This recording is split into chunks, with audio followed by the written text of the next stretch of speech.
we might not have gotten a black iPhone 17 Pro because of scratches. On the day the iPhone 17 Pro and Pro Max come out, Apple fans find scratches on their new phones. September 19th was the day the iPhone 17 comes out. People all across the world are waiting in line at their local Apple stores to get the newest iPhones, the iPhone Air, and iPhone 17 series. But only a few hours after the new iPhone came out, Apple buyers started posting something strange on social media. Some of the brand new iPhone 17 Pro handsets on display in Apple stores were already scuffed. Demo unit iPhone 17 Pro scratches on day 1. It's not even 24 hours yet. One user wrote on X with pictures of the scratched gadgets. Use a case right away if you don't want to deal with this kind of problem. The quality here is pretty bad. Photos and videos of the scratched-up in-store demo iPhone 17 Pro devices swiftly went online, and some ex-owners are now uploading photos of their own scratched phones. But we can't authenticate these posts. As Bloomberg's Apple insider Mark Gurman reveals, the outlet experienced scratched-up iPhone 17 Pro units in person at numerous locations across the world, including Apple outlets in New York, Hong Kong, Shanghai, and London. According to Gurman, it's not only the iPhone 17 Pro either. The iPhone 17 Pro Max and black iPhone Air were similarly prone to scratching. The iPhone 17 Pro smartphones were also prone to a circular mark on the rear of the device left by Apple's MagSafe charger. Of course, there's an easy remedy to scratching. Start using an iPhone 17 Pro case immediately. Is this why there's no black iPhone 17 Pro? When Apple launched its new iPhone 17 range, many Apple enthusiasts observed that a black iPhone 17 Pro and Pro Max was glaringly lacking from the lineup. A black iPhone offering has long been a regular iPhone color option, if not outright seen as the default iPhone option for many Apple buyers. The iPhone 17 Pro and Pro Max are exclusively available in silver, cosmic orange, and deep blue. Gurman feels that the easily scratchable exterior of the new iPhone 17 Pro and Pro Max could explain the absence of the black iPhone 17 Pro. This year, Apple decided to replace the titanium body of the iPhone 16 Pro with an aluminum unibody for the iPhone 17 Pro and Pro Max versions. Anodized aluminum is particularly prone to scratches,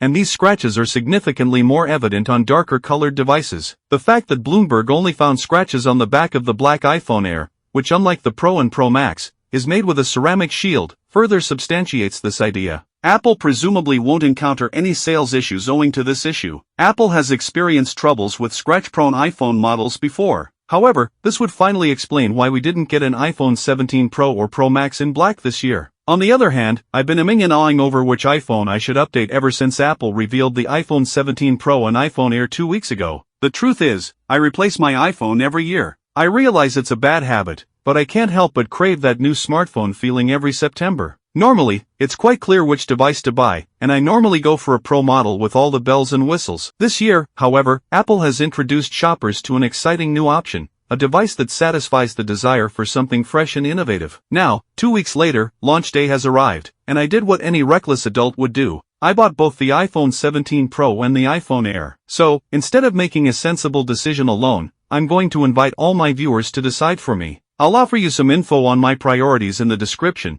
and you can choose what iPhone I'll rock for the next year. Please choose wisely. So, I need your aid. I've acquired a 256GB Sky Blue iPhone Air and a 256GB Cosmic Orange iPhone Pro. I spent money, and once I determine which smartphone to buy, I'll use Apple's excellent return policy for the other. I'm upgrading from an iPhone 16 Pro Max. Again, I probably didn't need to upgrade, but I'm a sucker for new technology, and this year I felt like something a bit different, hence the decision to opt for the smaller Pro and the brand new Air. I value battery life a lot, and I'd say I'm a power user, not in terms of gaming, but I do a lot of work on my iPhone, and I spend a lot of time online. That said, I work at a desk, and I always have access to a charger. I also greatly worry about ergonomics and want the comfiest iPhone because I regularly experience hand cramps with the 16 Pro Max. I own a Fujifilm X106, so photography isn't as crucial, but I still like to take shots with my smartphone, and I'm used to the Pro camera setup, so I'm not fully sure what lesser smartphone cameras look and feel like. I adore the color orange, but the Air just looks wonderful, and I always want to try new things and be an early adopter. The new iPhone 17 Pro Max is ready for bright sunny days owing to a brighter 6.9-inch OLED panel that's rated for 3000 nits of peak brightness,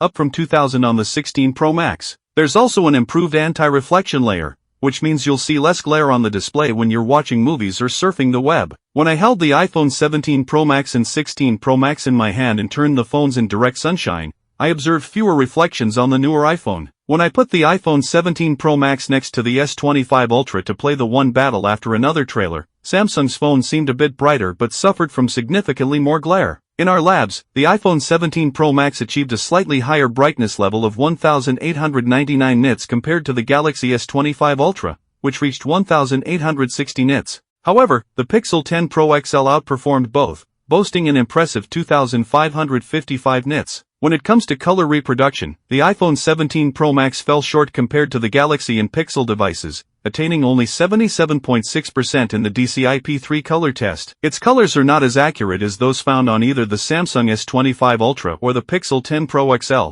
The iPhone 17 Pro Max is now a triple threat, with 348 megapixels cameras, including a telephoto zoom with a sensor that's 56% larger that can give up to 8x optical quality magnification, and you get an 18 megapixels center stage front camera that can do a very cool trick. I put the zoom lens to the test against the S25 Ultra with the Bryant Park Monument. At 2x, the iPhone 17 Pro Max gave a darker image, but it had a bit more detail in the cape and the stone at the base. At 10x, the iPhone 17 Pro Max starts to lose some definition, and the image is excessively warm. And at 40x, Samsung wins hands down with a more detailed face. I got similar results when took this photo of a street sign from across 6th Avenue. Samsung's photo provides you more insight into the figures. The S25 Ultra can go all the way up to 100x, but 40x is the limit for the Pro Max. At 2x zoom, I captured this photo of a shop front with harvest decorations. The iPhone 17 Pro Max gives a brilliant orange in the pumpkin and deep blue sky, but I give the edge to the Samsung for its clarity and slightly greater contrast. The iPhone 17 Pro Max took a better photo of this produce stand,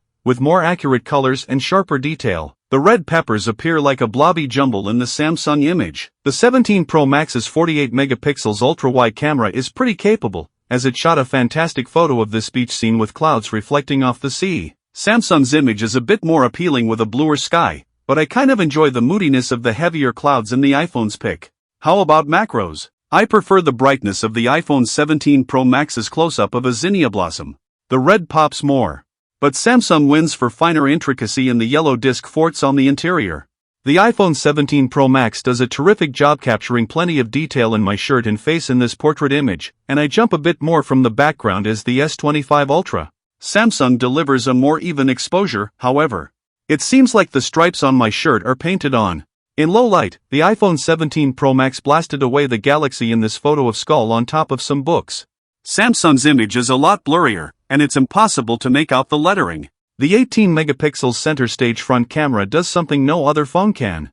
It can recognize when there are numerous individuals in the frame and instantly shoot a landscape image, without you having to turn the phone in your hand. That's because the camera depends on a square sensor and can cram in more subjects when you need to.